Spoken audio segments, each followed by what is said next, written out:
Hi, thank you so much for tuning in to this episode of Sweet Tea and Economy. Today we have on Matthew Humphrey, who is our vice chair, whose responsibility is to sit over our regional areas of the Carolinas LGBT Chamber of Commerce. He now lives in Charleston and is building out the pieces down there for networking, small businesses, entrepreneurship. And we're going to talk to him about what he's doing in Charleston and see what it is for young professionals who are typically the followers of this podcast, what young professionals could be looking forward to and come out and attend different events. So thank you so much, Matthew, for being on with us today. Absolutely my pleasure. I appreciate you having me. Absolutely, absolutely. So tell me a little bit about what you and your team are doing in Charleston. From a chamber perspective, as the director of regional development, I'm working really closely with Stephen Maddox, who is our regional director of the Low Country. One of the things we've really been focused on is trying to build a similar feel of what it's like in Charlotte when you come out to events. We've got pretty well attended events and things of that nature in the rural markets, as I refer to them, or everywhere else we are right now outside of Charlotte. It's a completely different demo.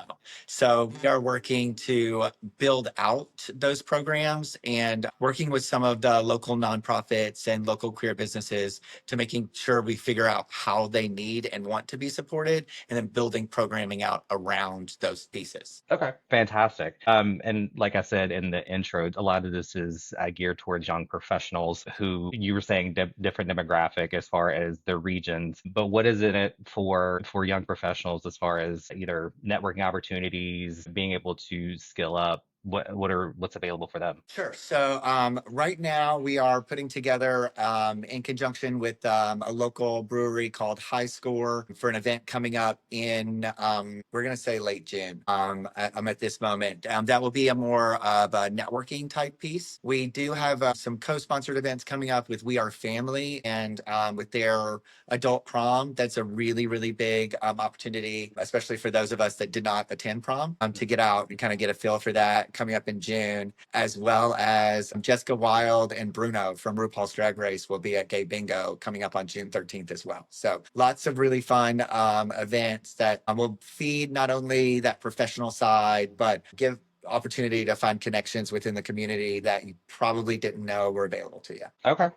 One of the things that I saw repeated throughout either your resume, LinkedIn, and even knowing you is energy. And that is something that I've known from you for quite some time is bringing that energy into the room and to basically anything that you do. How do you make sure that these events are lively, energetic, and make the connection worth it? Well, I think the reason to bring the energy is so that in the end, the interactions are not only memorable, but potentially lifelong. So I'm making sure that the energy and the passion that I have and what we do as a chamber really gets or meets that energy of our younger demographic and that young professional. They don't want to go sit in a corner in a stuffy room and watch a bunch of old people talk about the good old days. So we mix it up a little bit. We've done some really fun stuff with impact cards and things of that nature, really trying to get a feel and an understanding of who each member is individually. So then we can kind of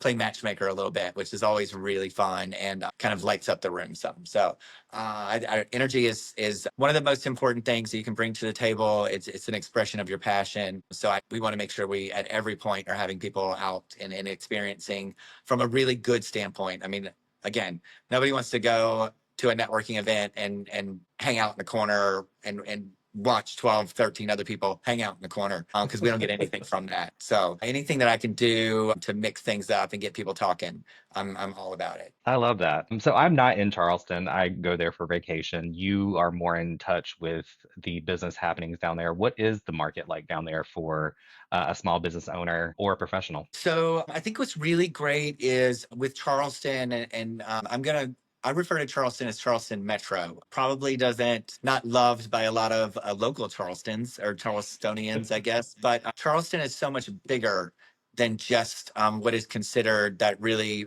Rainbow Row or making it out to Folly Beach. We've got really large companies based here from multiple industries. So I think there's a lot of opportunity. And if you can get into a career at a place that a lot of people love to go to retire, you're going to be able to enjoy the weekends as much as I do, but also have access to so much and so many. I get really excited. There's a huge Google build out happening down here in a data center. And so that's bringing in a lot of tech jobs. We've got a lot of upstate New York and California transplants coming in, which is adding to the diversity of what Charleston has. I think if you talk to anybody, they'll say like, oh, it's the food. It's all about the food. And the food is great, but it's getting even better as a more eclectic and diverse crowd comes into town. For that young professional, outside of engineering and in some of those pieces in aerospace, because all of that is definitely here, there are other things coming up and coming through. The nonprofit or entrepreneurial spirit is live and well down here in Charleston. And we've got a nonprofit that kind of covers any and everything. And so there's a lot of opportunity to help those nonprofits really grow from the entrepreneurial side of things as well. So it's a lot more vibrant than what it gets credit for. Okay. Love that. So putting myself in the shoes of someone that has never been to a networking event with the chamber, how would you coach me to show up to be my best to a first networking event and what to expect? Specifically, give yourself a little bit of time to take 3 minutes in the car before you get out of the car. Take a woosah, level set yourself, let the day go, and have intentions, have a plan. Like, what would I like to see by the end of this? And I would say, challenge yourself, share an interesting fact about myself, learn two interesting facts about someone else. That'll give you a little bit of a game plan. Lean into the nerves. You're going to be nervous. It's a new place, it's new people. Lean into it. I think those moments bring out more of our authentic selves than what we allow a lot of times in our day. So before going into a networking event, center yourself, let go of whatever happened before, be a little early. And then just the other piece, there may be a free cocktail or two. Know your limit, and set a pace, have a snack, but enjoy the opportunity. And if you, at the moment you start to feel a lull, come find me. Okay. And while we're on the subject of, you said things that are interesting, two or three things interesting about you. What are two or three things interesting about you? I love jumping out of airplanes. I'm on time number 2 now. I am one of 7, but also an only child in a weird kind of way. And I am patiently persistent in kind of everything I do and attack in life. I love that. So you work for Fifth Third Bank, and from what I remember, you're opening up a bunch of, you all call it retail centers, but what we know on the outside would be a banking branches. How is being involved from a personal perspective? How is being involved with the chamber, opening up a new or growing a new market, and then also growing the footprint of Fifth Third? How has that experience been for you? I mean, the experience has been so amazingly overwhelming. When I moved to Charleston, my branch was still dirt. So it was really, really cool to kind of see it come like fully to life and then being able to go from 0 customers to right now we're at about 550 and have not been open 12 months yet. So we've done a really great job. And some of that is from the value that the chamber brings and the connections that I've been able to make through the chamber. I have never really been scared to pick up and relocate. Charleston is the 6th time that I've done that, not knowing anybody where I was going. So having involvement with organizations like the Carolinas LGBT Chamber of Commerce has meant that I have a resource to like track down someone I need or learn a little bit more about an industry that I think could be impactful. So those pieces have been really invaluable. What in the chamber has been a really big part of that, growing out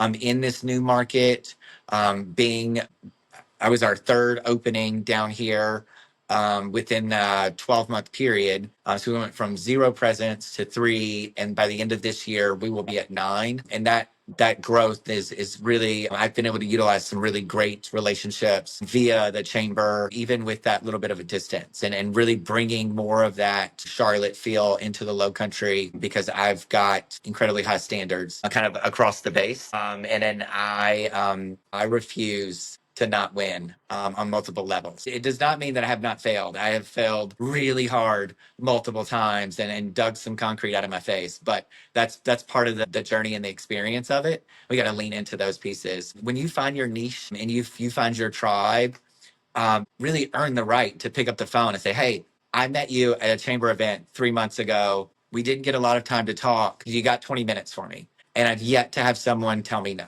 I That's what I get through the chamber and how the chamber has helped me and Fifth Third Bank continue to grow out here in the Low Country. So those connections very much have that memorable exchange and then use that going forward to reconnect and say, hey, do you have 20 minutes and let's catch up.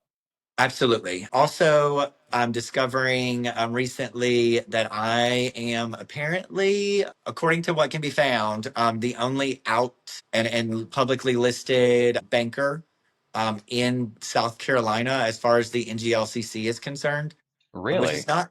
Yes, it is. I think some of that is, again, this very rural markets, people not being comfortable showing up their authentic selves or being concerned about who they are, and that perception here in the Low Country. But I also think that might just be a little bit of lack of access to resource in some instances. So being able to use those platforms and draw attention that, we are here, we are part of the community and intertwined in it. It just tells me I need to be a little bit louder in who I am so that those experiences become more shared. Well, it seems like you're doing a really good job so far. I'm glad to work with you in this great ecosystem of the Carolinas LGBT Chamber of Commerce. Likewise. So we are Sweet Tea and Economy, and I want to put your MBA brain to the test and understanding what does Matthew see as the future economic forecast for Charleston and that area specifically? Not nationwide, not Charlotte, but in that area specifically, what do you see as the economic forecast? I'm not getting down to we're going to have 4% year over year growth. Do you have Sweet. any Because I don't got those numbers. What I will do you have any say, insights? Do you have any like, hey, I think this is going to be where this goes. This is where this goes. yeah, I think we've got, and I'll specifically kind of lean on some of the aerospace pieces. We've got some really large organizations down here that are focused on getting things right and back on track when it comes to some of the airline stuff. That's going to continue to grow. We see those organizations bringing talent in from across the country, which then is just adding to the diversity of Charleston Metro. And because of that, and the number of people that we've got coming in that are coming in at a much younger age, Charleston in the past has been retirement. You've earned the right to, have that $1 million house on the beach. And that's a good portion of what was here. But because of that incredible environment, of a lot of the laws that are geared towards open or free markets, has brought in a lot of really, really big industry, and that's going to continue to just be an impact on growth and diversity here in the metro.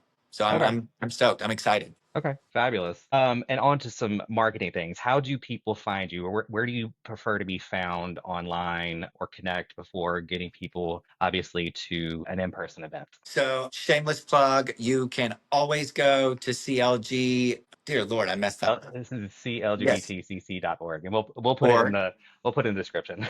Perfect. Thank you. Yes, you can always go to the chamber site and then who we are. That links up to my LinkedIn page. I am horrible at all social media except LinkedIn. Pretty proud of some of the stuff that I've done via LinkedIn and that my team specifically continues to do on LinkedIn. So that'll be the best place to get me. Just Matthew Humphrey, Fifth Third Bank. Okay. It's the easiest way to search on LinkedIn. We could put that your LinkedIn profile hyperlink in there as well. Beautiful. Yes, that is the best way. Okay. Fantastic. Well, I think that's a great place to wrap up for this session. Thank you so much for our followers. This is Matthew Humphrey, who is living in the Charleston metro area, as he puts it, Low Country. He can be found on LinkedIn. We'll put it in the description below, and also on clgbtcc.org for all the events that are happening down there as well. And we'll catch you next time. Sounds great. I appreciate the time today.